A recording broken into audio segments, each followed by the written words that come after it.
Hello Cherries fans, hello Villa fans. Welcome to the Away Day Experience Show here on Back of the Net. My name's Sam Davis. My name's Tom Jordan. And this is all about reviewing the away day but not talking about the football match. And just as well, given the team that we're doing this week, Tom, we might as well do it early. Who are we doing?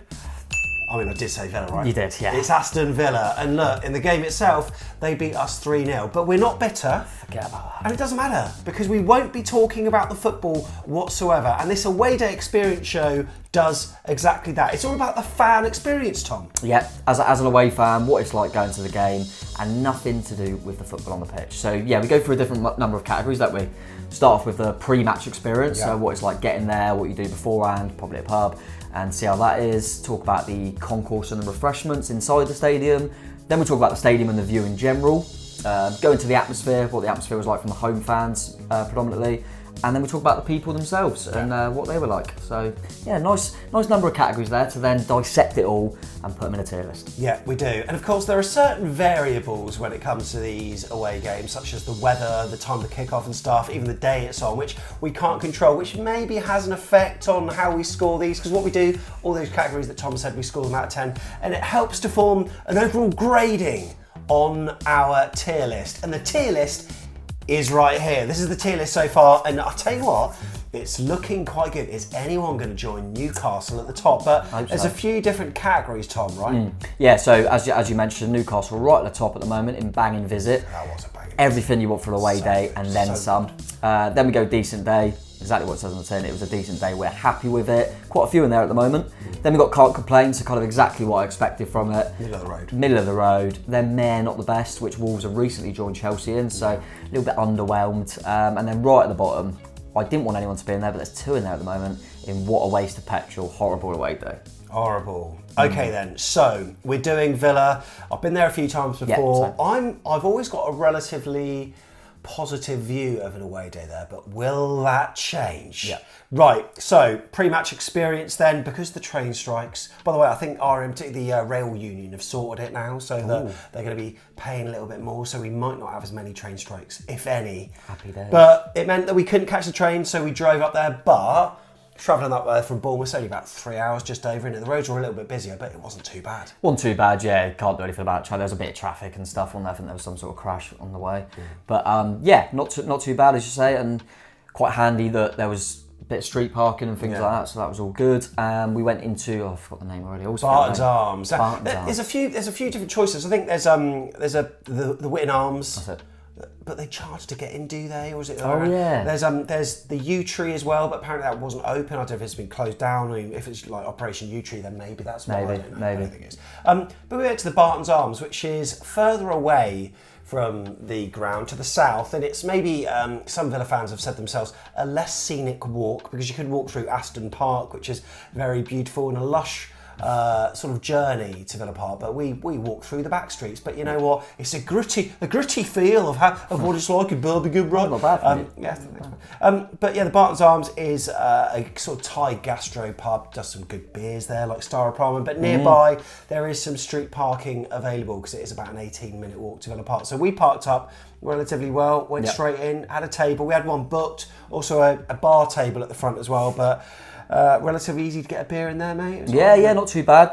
They quite a lot of staff who weren't always on it, but no, it was a mix. Wasn't it? A decent feel in there, like one an away pub, but it was away friendly, if you like. And you actually ate. So what was the Thai food like, mate? Oh, it was good. So Lucy had a pad Thai. So did Leanne. Ben went for some sort of chicken wings and chips option. He's less experimental when it comes to his culinary palate. For me, Massaman curry, mate, and steamed rice. Oh my god, it was nice. A thing of beauty, mate. Good. A thing of beauty. And I'll tell you a little fact about. But by the way, hello to Steve, the Villa fan that came up to. Right, it's so funny. In the Barton's Arms, and some guy waves at me. And I say to him, up the chairs as I walk past, right? And then I see him later on, and I go up to him, and he starts talking. He's like, oh yeah, I'm a subscriber to your channel. Like, oh, thanks so much. How was your journey this morning? He's like, oh, that wasn't too bad. It's only about 10 minutes. I was like, oh, what, do you live up here? He's like, yeah. I was like, are you a Bournemouth fan? He's like, no, I support Villa. I was like, he subscribed to Back of the Net. Awesome.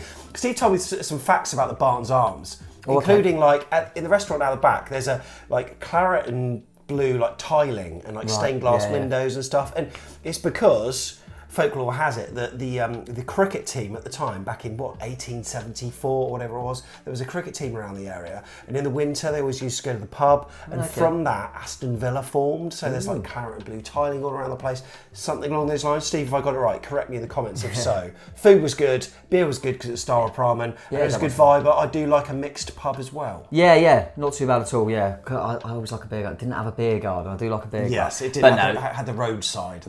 But in general, getting up there was okay. Pub was nice. So yeah, I was pretty happy with the pre-match experience, mate. To be honest, how solid should we go? Let's go 7.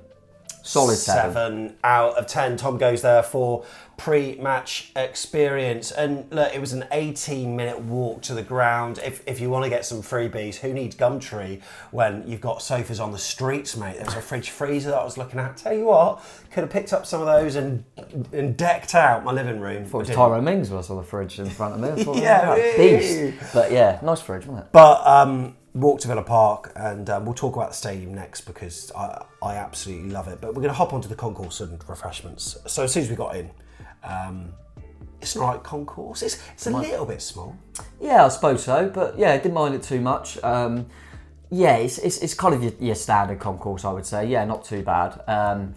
Went down to. I actually had some chips at half time. I don't always do that. You went down on 36 this week. Yeah, I needed the toilet as well as a bit. Yeah. So I planned that accordingly.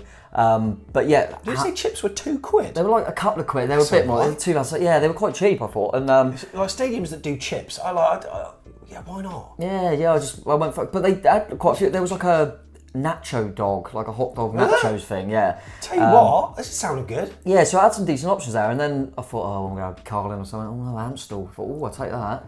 So, but yeah, I got a couple of Amstel and got a Sprite for someone as well, and then got some chips. It was like less than a tenner. Really? I thought, that's not bad. Yeah, that's not bad. Maybe it's just because we've been in London a lot lately, but I was happy with the refreshments wise. I was quite pleased actually. And yeah, concourse was very much standard, middle of the road, I would say. So a little bit of a queue for the toilets. I mean, I'm not overly complaining. I'd love to get down to 36.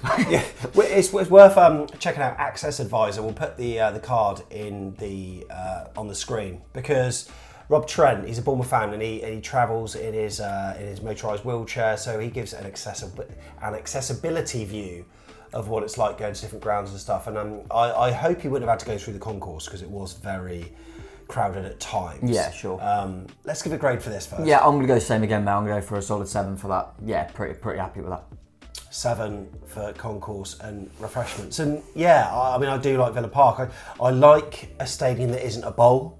Yes. Maybe at one point they might decide to fill in the corners. I don't know if there's any plans for it at this point in time, but it's just a grand old feel. You mentioned on the preview that there is a reason why FA Cup semi-finals always used to be at Villa Park. What was it? Always Old Trafford and Villa Park quite often. Which England games. I think they should bring back. But then if you say that to Sheffield United supporters right now, they'll be like, well, no, I'm actually glad it's Wembley. So yeah, I understand, but love it. View, really good. We're on the sort of lower tier on the side. Obviously, I do like being either in the corner or behind the goal sometimes, but the viewpoint we had, I thought was pretty good. We were probably a bit low for my liking, so it's hard to see tactically sort of where we're at when you've got a mishmash of players crossing the pitch. You want just that sort of depth of vision. I think that was just our tactics, mate. It could have been.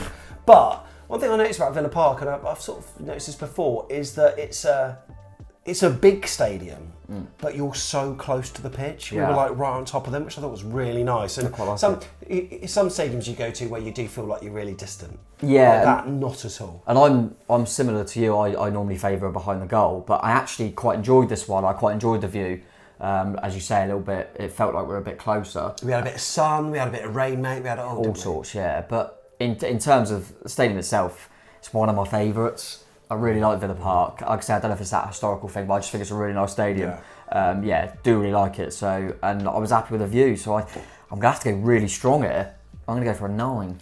9 I love for Villa stadium, Park. and I know that I've been seeing a few tweets. So Heather, who's a regular viewer of this channel, also really liked Villa Park as well, and so hopes that whoever, when our new stadium is happening, can take some elements of that, because usually they create a good atmosphere. We're going to come on to that right now. The atmosphere. Usually they create a good atmosphere, but I must say, wasn't overly impressed until it sort of hit 2-0, 3-0 towards the latter stages. Then they were loud. When they roared, they were loud, but there were other times in the vlog, we didn't put this footage out because it was boring, but I was whispering into my camera, I was whispering, and you could hear it. Yeah. You could hear it, because you can hear a pin drop at times. Yeah, a counterpoint, obviously we talk about the home atmosphere, because from an away fan's point of view, I thought it was probably as poor as we've been, actually. And this is one that we always say we have to dip into the game itself a little bit, just for some context, because... But they did take the lead so early. They did take the lead early, agree with that, but I felt like the game was so comfortable for them, and they are in a position where they're not really going anywhere. They're kind of thinking about next season already, and it wasn't a great football match where it was really tense, and so maybe that played into it. But I was a little bit disappointed, I've got to be honest. If we were better opposition, I think they'd have been more vociferous as well. They weren't crunching tackles or anything like that to get either set of fans going, really. Yeah, and equally, I wonder if we were better as an away end and goaded them a bit and got that kind of spirit going. It might have been a bit of back and throw, but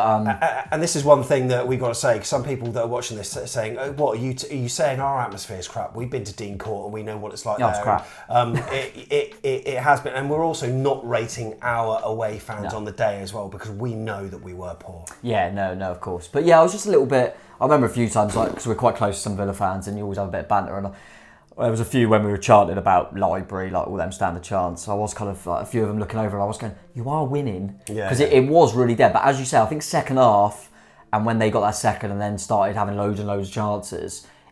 And then they got up for a bit. They thought, it can get quite loud now. And I've been there before when we've beaten them and it's been a lot louder. So yeah, I was probably a little bit disappointed, mate, but easier now to kind of compare with other clubs as well. And it wasn't the worst, but it certainly wasn't up there with the best. So I'm going to go slightly below average and I'm going to go 4. 4, okay. Sounds harsh, but look at the other ones if you're a Villa fan, compare, because there are ones that have been worse. Must admit, I do enjoy the Ho Aston Villa, but who had that first, by the way? Was it Wolves or Villa? I think Wolves, and then Villa might have taken it. Let me know if we're wrong. And that was literally our last away game, wasn't it? Yeah, so I've been like, I've only just heard that. Yeah, so I'm automatically thinking they've nicked it, but maybe they haven't. But they were loud when they scored, got to say. Really good. The people, I really like Villa fans. And you know what? I like the accent. I've got a little soft spot for the Bromley accent, yeah. Yeah, I don't know why. All the people that we bumped into, including Steve in the Barton's Arms, there were people afterwards, and people just outside the ground as well. I thought they were great, actually. And also, we've said this in our second look show and also on the vlog. I think a lot of clubs would do this, but when David Brooks come on from all 4 sides of the stadium, all applauding, obviously wary of his journey over the last couple of years or so. It's been a very difficult time for him, and he was back making a substitute appearance, and they all clapped, and that was a really nice thing. But I do like Villa fans. Yeah, I agree. And Brooksy did say in his interview after the game that they were doing it when he was warming up as well, and he was very thankful. So yeah, it was a good touch. There's a bit of humility there in them. There's a bit of humility. Yeah, and I think it's one of them. It must be difficult because they are a massive football club, and they kind of they haven't been hitting them expectations of late. But I think there's a feel-good factor at the moment because of Emery coming in, and they could see something going forward. And yeah, I got on with everyone, even online. We kind of poked, didn't we, in the preview? We went, is Villa our playground? It's kind of like a clickbaity, because we've had a good record there. I mean, like, even Bournemouth fans were giving us grief over that. Yeah, because obviously it was just, kind of what we've done previously, and obviously it's not the case anymore. But we got a decent record in the Midlands, so we're playing on that. But even then, there's a few tweets saying, this backfired, and I was kind of going, yeah, fair enough, we tried our best. And they were coming back going, yeah, no, I can see why you did it. And they seem like a decent bunch, mate. So, yeah, and I don't know why there's that little soft spot with it. I think because, as we mentioned, I like the stadium. There's that history of the football club. Relatively fond of them. Particularly now they're not really in a scrap with us at the bottom, because they have been previously. But yeah, I've got nothing really bad to say about the people. And like you say, ones you chatted to, and Steve, as you mentioned, and people on the vlog and that, everyone was... Yeah, they also sort of treat Bournemouth with quite a lot of respect when you're talking to them offline about what their chances against Villa. If you face a bigger side, and I don't mean this with disrespect towards Villa, but I'm talking about a sort of Liverpool or Man United. Yeah. Their instant thought is we should be getting 3 points against these. And whilst Villa fans obviously wanted 3 points, they weren't overly expecting it. And I don't know, they're just very humble people and just very likeable chaps. I agree, mate. I agree. Yeah. So got to be kind to the people, mate. I'm going to go for a nice 8. 8 for the people. Okay. All these scores combined then, look, we're not adding up or using any technical algorithm with the scores that we created. It just helps us generate a thought in our head about how we want to score this on our tier list, which is on screen now. So yeah, This is interesting, mate. I'm really intrigued to see where you put this, because I think there's a couple of categories that I think you won't put it in. Yes. But there are 3 that are a possibility for me. Talk me through your thinking, mate. My thinking right now is that it's between 2.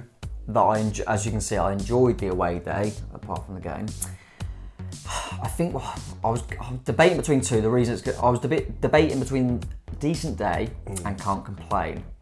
And it's tough, and we say this now that we might go at the end of the season and kind of rejig and have a rethink, because obviously it's easy to compare if you play later on. It's harder for the teams, you know, when you haven't seen all the others. But I'm just looking, obviously you can see certain teams that are in them sections, and I'm thinking it'll be at the top end of it, but I think it's going to have to, maybe the atmosphere, because I was a little bit underwhelmed with that, maybe has made my thinking this way, but I'm going to put it in can't complain. It's the best in can't complain, I think, but I look at the ones in decent day, I remember them away and think they were all slightly better. I don't know if you agree. This is one that at the end of the season, it wouldn't shock me if I might move it up. Look, London trips are always good because you can catch the train. Yeah. So look, Fulham's automatically gone into there.